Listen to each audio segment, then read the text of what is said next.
You have no right to hold me. Your defiance is futile. I will not yield. Then you will break. I beg you, I am innocent. Your guilt is not for you to decide. But the truth will prevail.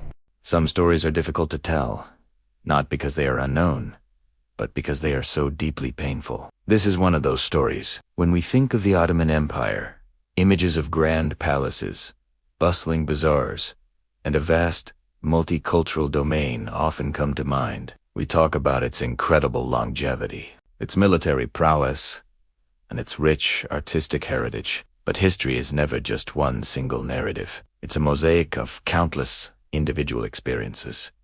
And some of those experiences, hidden in the shadows of grand historical accounts, are filled with immense suffering. Today, we're re-stepping away from the tales of sultans and conquests to uncover a story that has been largely silenced. We're going to the volatile frontiers of the empire, to the tumultuous periods of war and collapse. It was here, in these borderlands, that the lives of countless people were shattered.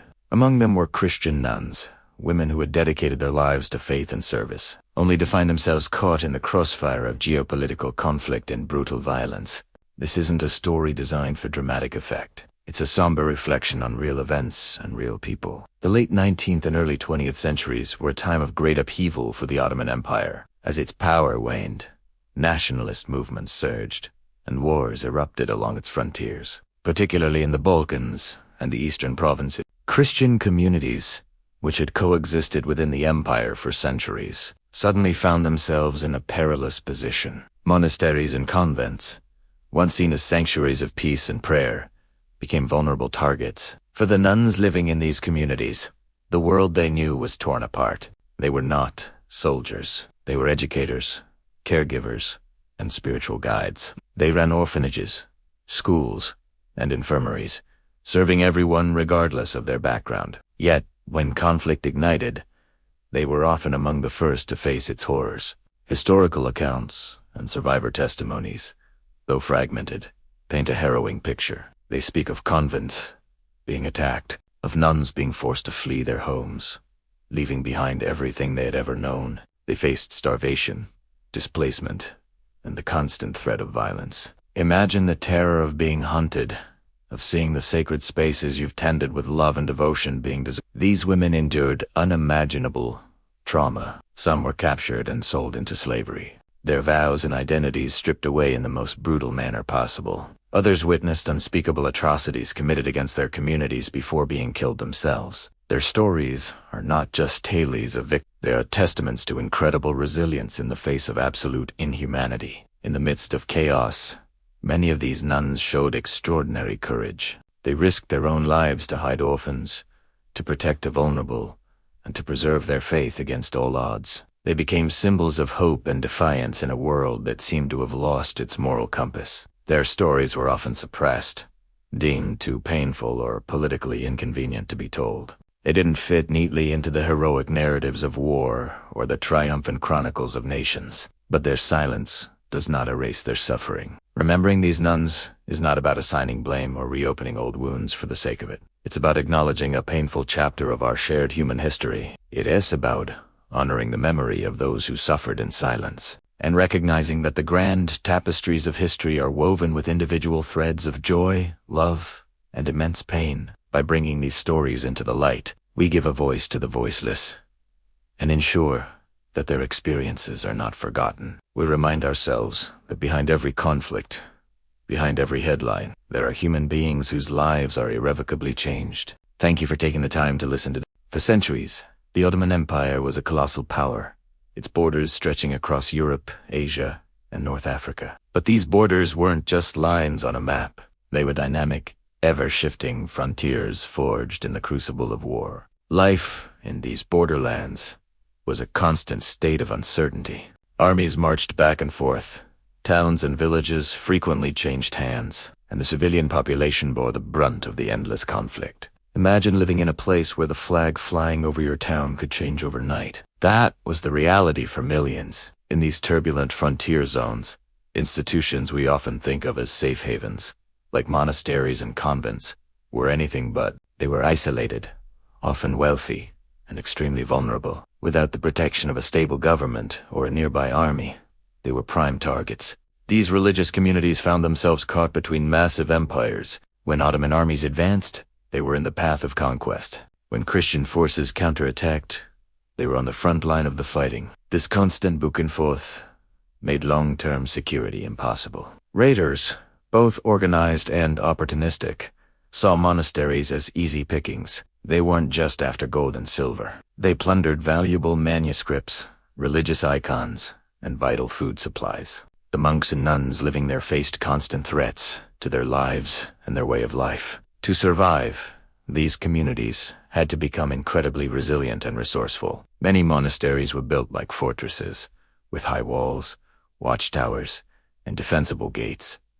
They weren't just places of prayer. They were strongholds designed to withstand a siege. Monks often had to be as skilled with a bow or a musket as they were with a prayer book. Leadership was crucial. A wise abbot or mother superior had to be a diplomat, a strategist, and a logistician all in one. They negotiated with local Ottoman officials, paid protection money to whichever power was dominant at the time, and organized the defense of their community. They also developed sophisticated intelligence networks. Monks and traveling merchants would bring news from afar, warning of approaching armies or raiding parties. This information was life or death. It gave them precious time to hide their valuables, secure their defenses, and prepare for an attack. Sometimes, the best defense was to be invisible. Some monastic communities were deliberately built in remote, hard-to-reach locations, hidden away in mountain valleys or unsecluded islands, making them difficult for marauding armies to find and attack. Beyond physical defense, their spiritual and cultural importance became a form of protection. These monasteries were not just religious centers. They were the keepers of culture, art, and knowledge. They housed libraries with priceless manuscripts, preserving language, history, and science through centuries of chaos. They were also vital to the local economy, acting as centers of agriculture, craft, production, and trade. This made them indispensable to the surrounding population, who would often help defend the monastery because their own survival was tied to it. The story of these frontier monasteries is a powerful testament to human resilience. They were islands of stability in a sea of chaos, beacons of faith and culture that refused to be extinguished by the constant tides of war. Their survival against all odds ensured that a rich heritage of knowledge and art was passed down through generations, a legacy that continues to enrich our world today. It's a fascinating chapter of history that shows how even in the most dangerous of times, people will find extraordinary ways to protect what they. Have you ever wondered what it's really like to be a nun? Beyond the movies and stereotypes, there's a world of deep faith, community, and profound commitment. Today, we're re-pulling back the veil to understand the lives of Christian nuns and the sacred promises that shape their existence. It's a journey of sacrifice, service, and spiritual fulfillment that has fascinated people for centuries. So, what does it truly mean to answer this extraordinary calling? At the heart of a nun's life are three solemn vows, promises made to God that define her path. The first of these is the vow of poverty. This isn't about being destitute. It's a conscious choice to live simply and detach from material possessions. By taking this vow, a nun declares that her true wealth is not found in earthly goods, but in her relationship with God. She renounces personal ownership, and everything she uses, from her clothes to the roof over her head, belongs to the community. This shared life fosters a deep sense of interdependence and trust. It's a radical statement in our consumer-driven world, suggesting that true freedom comes from having less, not more. This simplicity allows her to focus entirely on her spiritual life and her service to others, unburdened by the distractions of material wealth. Next is the vow of obedience.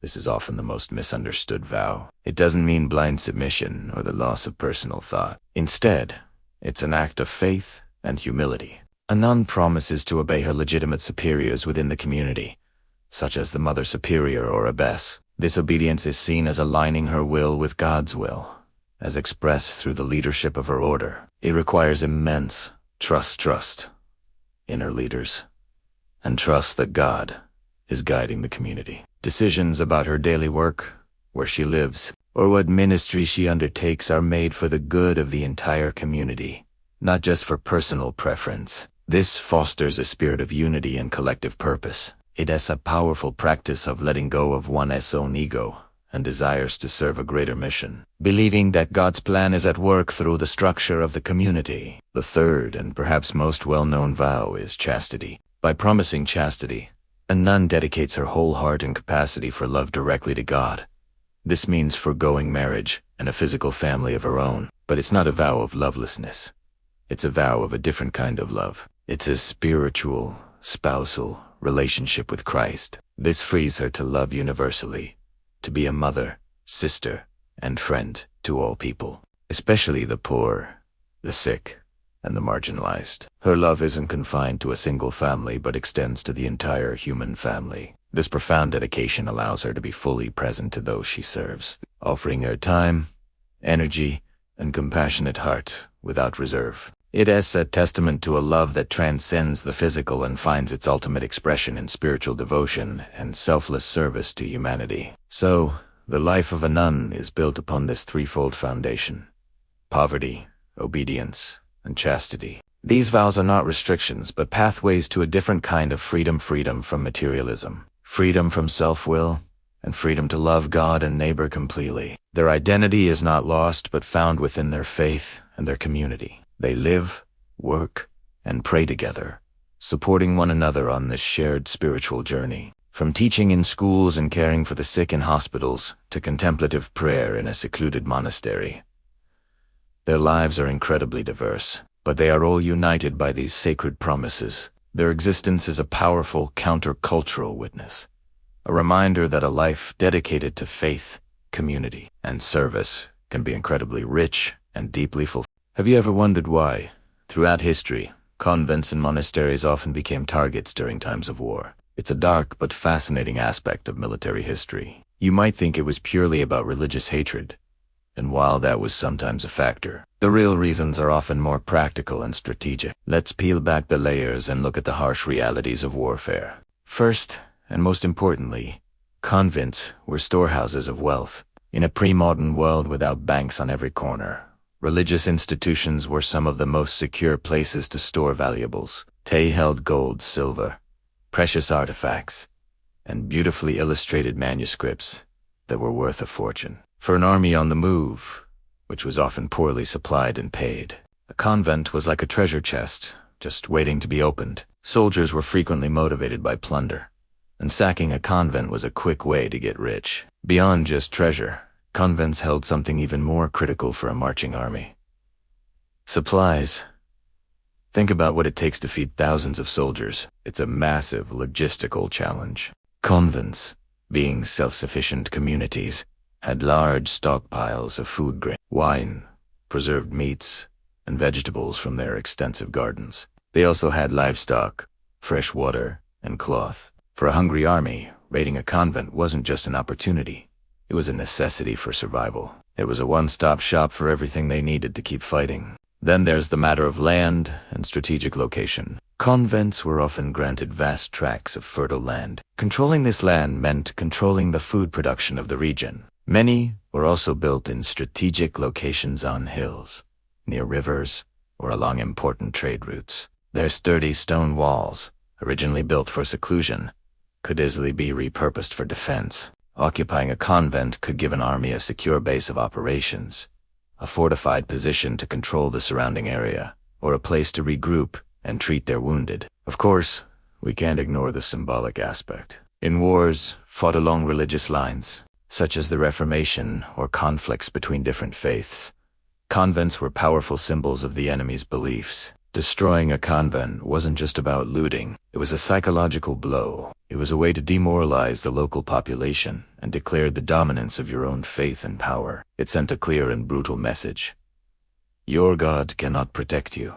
This act of symbolic destruction was a potent tool of terror and control. Finally, we have to consider the unfortunate reality of who lived in convents. They were primarily inhabited by women and a few non-combatant men. From a ruthless military perspective, this made them a soft target. They were perceived as unable to put up a strong fight, making them an easy prize with minimal risk. It's a grim calculation, But in the brutal calculus of war, weakness is often exploited without a second thought. An army looks for the path of least resistance, and a poorly defended convent full of resources was exactly that. So, when we look back at why convents were so often attacked, it's a complex mix of reasons. It was about greed for their treasure, the desperate need for their supplies, the strategic value of their land and buildings, and the powerful statement made by destroying a religious symbol. It's a stark reminder that in times of conflict, the lines between sacred and secular, between soldier and civilian, often blur into nothing. War has its own grim logic, and convents, unfortunately, were often caught right in the middle of it. Ever wonder what happened to soldiers captured by the mighty Ottoman Empire? It wasn't always a one-way ticket to a grim fate. In fact, the Ottomans had a surprisingly organized and, for its time, legally structured system for dealing with prisoners of war. Let's dive into the fascinating world of Ottoman captivity. When an enemy soldier was captured on the battlefield, several paths could open up. It wasn't just chaos, it was a process. The first, and often most hoped for, option was ransom. If a captive came from a wealthy or noble family, their relatives back home could pay a hefty sum for their release. This was a common practice across many cultures during this era, and for the Ottomans, it was also a lucrative business. Negotiators would go back and forth, haggling over the price, and a successful deal meant freedom. It was a high-stakes transaction where a person's life was literally on the line, dependent on their family's wealth and influence. But what if you weren't a high-ranking noble with deep pockets? Another possibility was a prisoner exchange. These were formal agreements between the Ottoman Empire and its adversaries. Essentially, it was a "we'll give you yours if you give us ours" kind of deal. These exchanges were often conducted after major battles or during periods of truce. They were crucial diplomatic maneuvers, helping to de-escalate tensions and showing a degree of mutual respect between warring states. For the common soldier, being part of an exchange was like winning the Lotteria, chance to return home when all hope seemed lost. Now, let's talk about the third, and often harshest, outcome: forced labor. Captives who were not ransomed or exchanged were typically put to work. This wasn't unique to the Ottomans, but their system was vast. These prisoners became a vital part of the empire's economy and military infrastructure. Many were sent to work in state-owned shipyards, known as the Tersanaya Mire in Istanbul, building and repairing the formidable Ottoman fleet. Others were assigned to construction projects, helping to build the magnificent mosques, bridges, and palaces that still stand today. Some were even sent to work in mines or on agricultural estates. Life as a forced laborer was incredibly difficult. The conditions were harsh, the work was grueling, and freedom was a distant dream. However, it's important to understand this within its historical context. At the time, such practices were considered a legitimate outcome of war. International laws, as we know them today, simply didn't exist. The Ottoman system was governed by its own legal and religious codes, which laid out the rules for how captives should be treated. While this treatment would be considered unacceptable by modern standards, it was part of a recognized legal framework back then. Interestingly, for some, captivity offered a strange path to a new life. A small number of captives, particularly those with valuable skills, might eventually gain a degree of trust or status. Some even converted to Islam and integrated into Ottoman society, carving out a new existence far from their original homes. This was more the exception than the rule, but it shows the complex and varied experiences of those taken prisoner. The system was more than just imprisonment. It was a multifaceted institution that played a significant role in Ottoman military strategy, diplomacy, and economy for centuries. So, the next time you think about the great battles of the Ottoman Empire, remember the stories of the captives. Their fates were not always sealed on the battlefield, but were decided through complex systems of ransom, exchange, and labor that reveal a fascinating, and often brutal, side of history. Thanks for watching, and if you found this interesting, make sure to like, subscribe, and hit that notification bell for more deep dives into the past. See you next time.